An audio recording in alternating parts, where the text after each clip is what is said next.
काय अर्थ खातं यापूर्वी काय अर्थ खातं या राज्यामध्ये नव्हतं का? अर्थ खातं आणि अर्थमंत्री कोणाला पैसे देणार आणि कोणाला पैसे देणार हे अर्थमंत्री कसे ठरवू शकतात? आज काय चाललंय का या राज्यामध्ये? अर्थमंत्र्यांनी ठरवायचं कुठल्या खात्याला पैसे द्यायचे, कुठल्या आमदारला पैसे द्यायचे, कुठल्या मंत्र्याला पैसे द्यायचे, कुठल्या कामाला पैसे द्यायचे, असा प्रकारचा अर्थसंकल्प असतो काय? आणि म्हणून अध्यक्ष महोदय, या सभागृहामध्ये आपला नियमित अर्थसंकल्प मार्च महिन्यामध्ये मांडला गेला, फेब्रुवारी मार्च महिन्यामध्ये मांडला गेला आणि अवघ्या 3 महिन्यानं आपण नेहमीच्या रीतीप्रमाणे परंपरेप्रमाणे पुरवणी मागण्यांच्या मान्यतेकरता म्हणून सरकारच्या वतीनं सभागृहासमोर आपण आलेलो आहोत. कितीच्या मागण्या आपण मागितल्या अध्यक्ष महोदय? अध्यक्ष महोदय 57,509 कोटी 70 लाख आणि 46,000च्या मागण्या आपण या ठिकाणी एकूण मागण्या या ठिकाणी मागितल्या. आपण त्या ठिकाणी 25-26चा जो मूळ अर्थसंकल्प आहे तो 7,57,000 आणि 575 कोटीचा अर्थसंकल्प मांडला आणि अवघ्या 2 महिन्यामध्ये आपण 57,000 कोटी रुपयाच्या पुरवणी मागण्या घेऊन सभागृहासमोर सभागृहाच्या मान्यतेला पण आला. अजून 2 पुरवणी मागण्या आहेत अध्यक्ष महोदय. अजून 2 अधिवेशनामध्ये 2 वेळा पुरवणी मागण्या सरकारला घेऊन या सभागृहासमोर यावं लागेल. सर्वसाधारणपणे गोडबोले समितीच्या अहवालाप्रमाणे साधारणपणे 5 ते 10% मूळ अर्थसंकल्पाच्या 5 ते 10% जास्त पुरवणी मागण्या असता कामा नयेत. परंतु आपल्या सरकारचं पूर्णपणे आर्थिक नियोजन बिघडलेलं आहे, आर्थिक शिस्त बिघडलेली आहे. या महाराष्ट्राचं पूर्णपणे अर्थकारण आणि एकेकाळचा शिल्की अर्थसंकल्प मांडणारा महाराष्ट्र आज दिवसागणिक त्या ठिकाणी तुटीचा अर्थसंकल्प मांडायला लागला. अध्यक्ष महोदय, तुटीचा अर्थसंकल्प. अध्यक्ष महोदय, केवळ टीकेला टीका करायचा भाग नाही, परंतु मुश्रीफ साहेब आज तुमच्याबद्दल म्हणजे अर्थ खात्याबद्दल अर्थमंत्र्यांबद्दल बोलण्याच्या अर्थ खात्याबद्दल बोलतो. केवळ आम्हालाच कुठल्या प्रकारचा निधी मिळत नाही, विकासाला निधी मिळत नाही, आमच्या कुठल्या कामांना निधी मिळत नाही. फार मोठं खेदाने एक गोष्ट कबूल करावी लागेल. दादा हे राज्याचे अर्थमंत्री आहेत, ते माझे जुने नेते आहेत, त्यांच्याबद्दल मला नितांत आदर आहे. गेल्याच महिन्यामध्ये ते कोकणामध्ये संगमेश्वरला छत्रपती संभाजी महाराजांचं स्मारक उभा करण्याकरता गेले होते. मुश्रीफ साहेब, मी स्वतःहून त्यांच्या स्वागताला गेलो. त्यांच्या हातामध्ये एक पत्र दिलं. सोपल साहेब, तुम्ही पण होतात त्या कार्यक्रमाला पालकमंत्री म्हणून महोदय. पत्र दिलं. काय पत्र होतं? पत्र हे होतं की माझ्या रत्नागिरी जिल्ह्यामध्ये एकूण 9 तालुके आहेत. 8 तालुक्यांमध्ये छत्रपती शिवाजी महाराजांचा पुतळा आहे, पण फक्त माझ्या गुहागर मतदारसंघामध्ये गुहागर तालुक्यामध्ये छत्रपती शिवाजी महाराजांचा पुतळा नाही.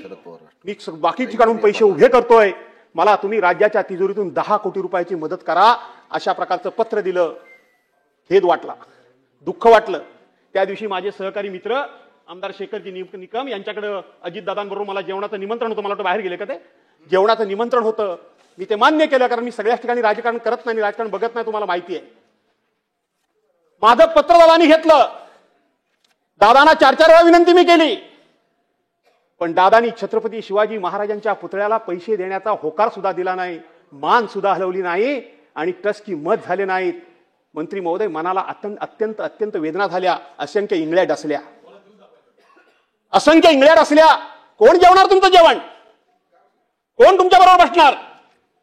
शेवटी लाल मातीतला कार्यकर्ता आहे, काहीतरी आम्हाला मान नाही तर स्वाभिमान तर निश्चितपणे आहे. आणि छत्रपती शिवाजी महाराजांच्या पुतळ्या बाबतीत तुम्ही सुद्धा जर राजकारण हे करत असाल, मी डीपीसी मध्ये हा विषय मांडला, आपण त्याला होकार दिला. जे आहे ते आम्ही कबूल करणारा माणूस आहे, तुम्हाला माहित आहे. तुमचे आमचे राजकीय मतभेद आहेत, पण तुमची जनरली शासकीय मिटिंग मी कुठलीही चुकवत नाही. मी जातीनिशी हजर असतो, कोणी मंत्री असू दे, माझं कर्तव्य आहे. मंत्री कुठला हा मला माहित नाही. त्या मंत्र्याकडून माझ्या मतदारसंघातल्या जनतेला मला न्याय कसा देता येईल हे मला बघितलं पाहिजे. पण तक्रार फक्त माझीच होती असं वाटलं, मनाला असंख्य वेदना झाल्या. पण आता सभागृहामध्ये किंवा सभागृहाच्या बाहेर दिल्लीच्या नेत्यांच्याकडे तुम्ही आपसातच एकमेकांच्या तक्रारी करायला लागले आहात. आपसातच भाजपवाले सुद्धा अर्थ खात्याबद्दल तक्रार करतायत, शिवसेनेवाले सुद्धा अर्थ खात्याबद्दल तक्रार करतायत. मला या निमित्तानं आज बोललं पाहिजे. हा वाईटपणा कोण घेत नाही, पण मी घेतो उदयजी. हा वाईटपणा अध्यक्ष महोदय मी घेतो. काय अर्थ खातं यापूर्वी काय अर्थ खातं या राज्यामध्ये नव्हतं का? अर्थ खातं आणि अर्थमंत्री कोणाला पैसे देणार आणि कोणाला पैसे देणार हे अर्थमंत्री कसे ठरवू शकतात? मग शेवटी हे बजेट कशाला आहे? एकदा का बजेट मांडलं मार्च महिन्यामध्ये फुल फ्लेज बजेट मांडलं की त्या बजेटमध्ये आपल्याला येणारा निधी किती येणार आहे, किती आपल्याला महसूल जमा होणार आहे, किती पैसे खर्च होणार आहेत याचा लेखाजोखा मांडला जातो आणि त्या विभागाला त्या विभागाचा आउटलेट दिला जातो. त्या विभागाचा आउटलेट दिला जातो आणि मग ते पैसे त्या विभागाने खर्च करायचे आहेत.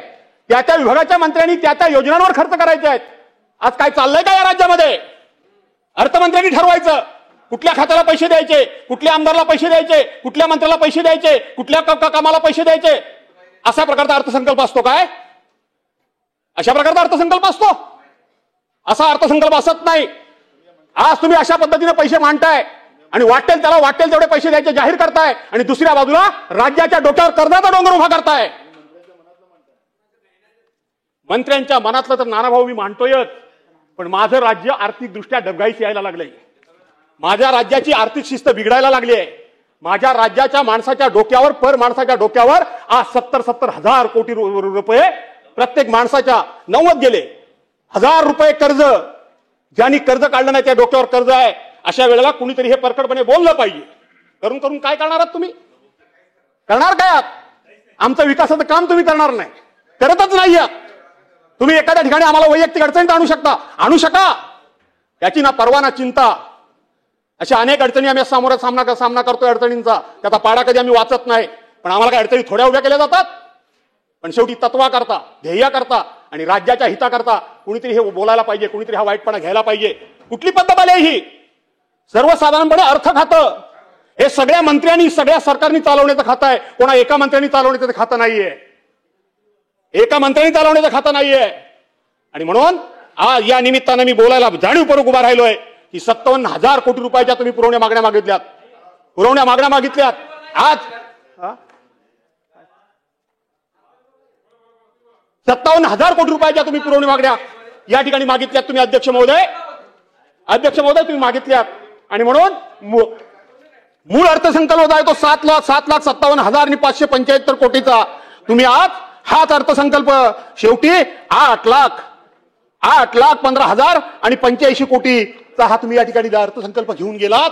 एका 2-2.5 महिन्यामध्ये मूळ अर्थसंकल्पापेक्षा जवळजवळ 1.25 लाख कोटी रुपये, 1.5 लाख कोटी रुपये तुम्ही या राज्याच्या डोक्यावर कर्ज तुम्ही केलं. आणि अध्यक्ष महोदय, हे कर्ज जर तुम्हाला अशाच पद्धतीने सुरू ठेवायचं असेल तर भविष्यामध्ये पूर्णपणे येणारा महसूल, आज तुमची चालली मस्ती, आज तुमचं हे सगळं चाललंय ते जीएसटीचा पैसा तुम्हाला येतो म्हणून हे सगळं चाललंय. जीएसटीचा पैसा येतो म्हणून तुम्हाला चाललंय. कधी जर जीएसटी नसेल तर राज्याची अवस्था काय होईल? आणि म्हणून अध्यक्ष महोदय, आर्थिक शिस्त राहिली पाहिजे.